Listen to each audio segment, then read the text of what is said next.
Hii ni habari za Umoja wa Mataifa kutoka New York City. Tulio kuandalia hii leo kutoka Umoja wa Mataifa. Shirika la Umoja wa Mataifa la chakula na kilimo FAO nchini Tanzania laendesha mafunzo ya matumizi ya mifumo ya kidijitali ya kukabiliana na magonjwa ya mifugo.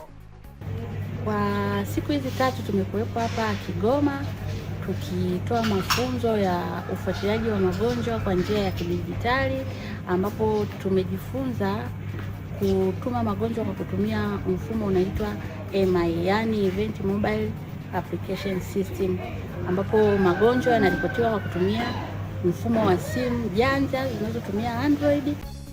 Na leo katika Jifunze Kiswahili, tofauti na kuwa koo ni kiungo cha kupitisha hewa na chakula katika wanyama, lina maana gani nyingine? Ungana nami katika kujifunza Kiswahili hapo baadaye. Karibu.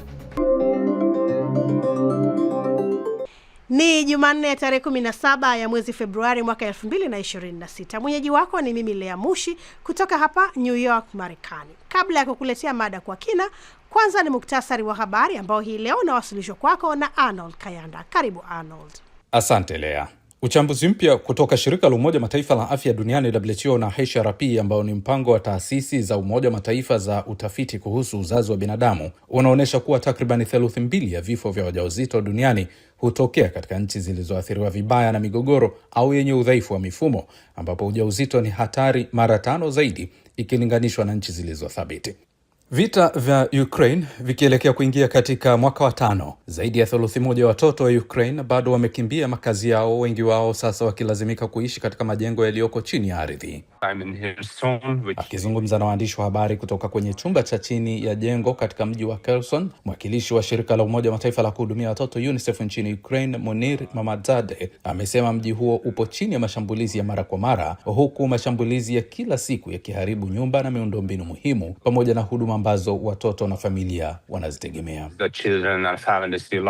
Na wataalamu wa haki za binadamu wa Umoja wa Mataifa wameeleza wasiwasi mkubwa kuhusu madhara yanayoweza kuwapata waathirika waliotajwa katika nyaraka zinazojulikana kama Epstein Files, wakisema mchakato wa utoaji wa taarifa hizo haukulinda ipasavyo faragha na usalama wao, na pia wametaka hatua stahili za kisheria zichukuliwe kwa wale wote waliotajwa katika nyaraka hizo kwa mujibu wa sheria. Nyaraka hizo zinafichua maovu yaliyotendwa na watu mbalimbali duniani kupitia Marekani Jeffrey Epstein.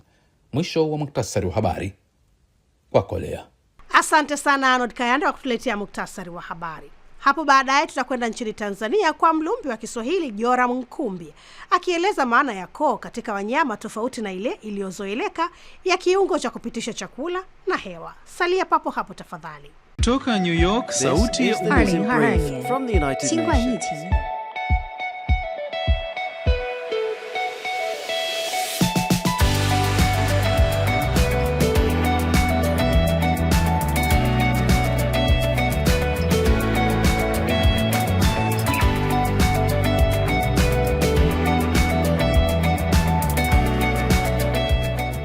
Alors que le réchauffement record met à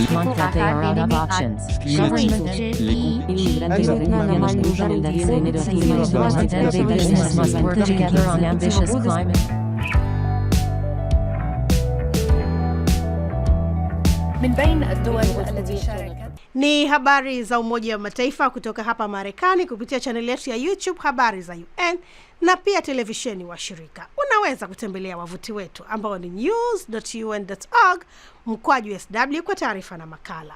Mimi ni Lea Mushi, tunasonga mbele na sasa umewadia wasaa mada kwa kina. Magonjwa ya kimeta na miguu na midomo yanayokumba mifugo kama vile ng'ombe pamoja na mdondo unaoshambulia kuku yameendelea kuwa mwiba duniani na hata nchini Tanzania, ambapo mbinu mbalimbali zimekuwa zikitumika kuyadhibiti ili kunusuru afya ya mifugo. Mbinu za hivi karibuni zaidi ni teknolojia ya kidijitali. Nini kimefanyika? Assumpta Massoi amefuatilia mafunzo ya siku 3 yaliyoandaliwa na shirika la Umoja wa Mataifa la FAO mkoani Kigoma nchini Tanzania kupitia mradi wa pamoja wa Kigoma KJP awamu ya pili. Kwako Assumpta. Hapa mafunzo yamefanyika yakiwakutanisha maafisa ugani wa mifugo kutoka halmashauri zote 8 za mkoa pamoja na afisa mifugo wa mkoa na mtaalamu wa magonjwa ya mifugo kutoka kanda ya Tabora. Kwa muda wa siku 3 washiriki walipatiwa mafunzo ya nadharia na vitendo kuhusu matumizi ya mfumo wa kidijitali uitwao MI Plus au Event Mobile Application Improved Plus. Lakini je, MI Plus ni nini? Kwa majina anaitwa Svetlana Elieza Ranga. Ninafanya kazi Wizara ya Mifugo na Uvuvi kama daktari wa mifugo na nashughulika na ufuatiliaji wa magonjwa ya mifugo.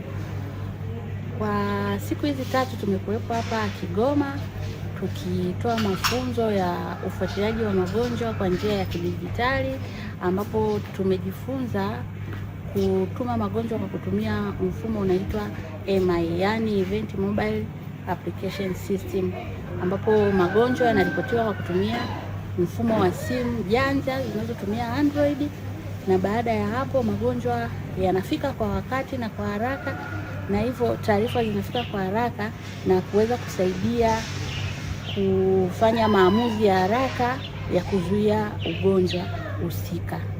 Kabla ya hapo tulikuwa tunatumia njia za makaratasi, ambapo taarifa ilikuwa inachukua kuanzia wiki 1 hadi 2 kutoka kwenye ngazi za chini mpaka kufika ngazi za juu ambazo zinatoa maamuzi. Lakini kwa sasa mfumo huu toka tumeanza kuutumia, taarifa haitumii dakika nyingi.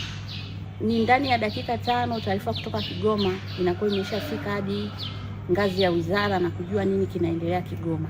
Ni lini basi mfumo huu ulianza Tanzania? Tanzania ulianza mwaka 2017 ndio tulipata mafunzo ya awali, na 2018 yakaanza mafunzo ambapo tulifundisha halmashauri 113. Kwa hiyo katika zile halmashauri 113 tuliona mwitikio mzuri, pia tuliona jinsi ulivyosaidia katika kufanya maamuzi. Mfano, kuna mwaka ugonjwa wa kichaa cha mbwa ulilipuka maeneo ya Kilimanjaro. Pia taarifa zilifika kwa haraka sana na timu ikaundwa na tukaweza kuanza kuzuia ugonjwa pamoja na kuchanja na kutoa elimu kwa wafugaji kuhusu ugonjwa huo. Kama wizara tunawahamasisha wale wote waliopata mafunzo wautumie mfumo huo na iwe ni sehemu yao ya kifaa cha kazi katika kutuma taarifa za magonjwa. Taarifa zikikusanywa zinapelekwa wapi? Mshiriki huyu akafafanua. Kwa majina anaitwa Joseph Mkwabi, ni afisa TEHAMA kutoka Wizara ya Mifugo na Uvuvi. Katika mfumo wa MI unasaidia sana katika utunzaji wa data na taarifa zote ambazo zinapatikana kwenye halmashauri ambazo wanatumia mfumo, maana yake zinatunzwa kwenye data ambayo tunaita server. Kwa hiyo tunazichakata, lakini pia zinasaidia katika kufanya maamuzi ya viongozi. Mtaalamu mwingine naye akaeleza manufaa ya mafunzo ya mfumo huo. Kwa jina anaitwa Joseph Yohana Mchilila, ni afisa mifugo, nimetoka halmashauri ya wilaya ya Kigoma. Nimejifunza MI Plus, na kwenye huu mfumo nimejifunza namna ya kutoa taarifa kutoka kwa wafugaji na kuituma kwa mkulima wa kawaida. Inamsaidia kutambua mabadiliko ya mnyama na kutoa taarifa. Baada ya mafunzo darasani, washiriki wa mafunzo wakatoka nje kwenda kusikiliza wanufaika wa mfumo huu. Hivyo mguu kwa mguu hadi shamba la Ali Sahali Ali, mkazi wa Kazegunga, ambapo mafunzo kwa vitendo yalifanyika.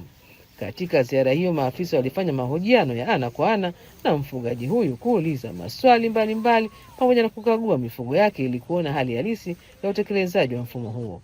Awali Bwana Ali alitumia siku 6 kupata huduma kutoka kwa daktari wa mifugo, lakini kupitia mfumo huu anasema leo tupigie angoja daktari kutoka kutibu ng'ombe wangu. Nimemtafuta kama siku 6 nyuma, akasema maabara mifungo, lakini jana ndo akaja akachukua sample kwanza kuprocess majibu, akanipa jana jioni, na leo asubuhi alfajiri amemkia kwangu hapa. Kwa kama kitokea mfumo kama huu unapomhitaji daktari unampata kwa wakati, itaokoa vitu vingi sana. Lakini pia akifika kama ng'ombe ana shida, atamwangalia kwa wakati, kuepuka kama hivyo complications zingine ambazo zinaweza kusababishwa na ucheleweshaji wa huduma. Na hatimaye kauli ya afisa wa mifugo kutoka ofisi ya mkuu wa mkoa wa Kigoma. Kwa jina naitwa Sadoki Weka Mkasela, ni afisa mifugo kutoka ofisi ya mkuu wa Kigoma. Mafunzo haya ya kweli kimsingi ni mazuri, yameleta tija kwa sababu yatatusaidia sisi wafugaji wetu katika mkoa wetu kupata taarifa kwa uharaka zaidi kuhusiana na magonjwa na namna ya kuweza kufuatilia magonjwa haya na kuleta tija kwa wafugaji. Mafunzo haya pia yanachangia katika kuimarisha maandalizi ya mwitikio wa haraka dhidi ya milipuko ya magonjwa chini ya mkabala wa afya moja au One Health unaotambua uhusiano wa afya ya binadamu, wanyama na mazingira. Shukran sana Assumpta Massoi kwa mada hiyo kwa kina.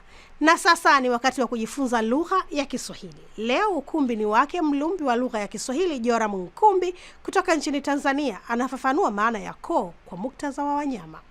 Koo la mbuzi ni mbuzi anayezaa. Koo la kuku ni kuku anayetaga. Koo la ng'ombe ni ng'ombe anayezaa.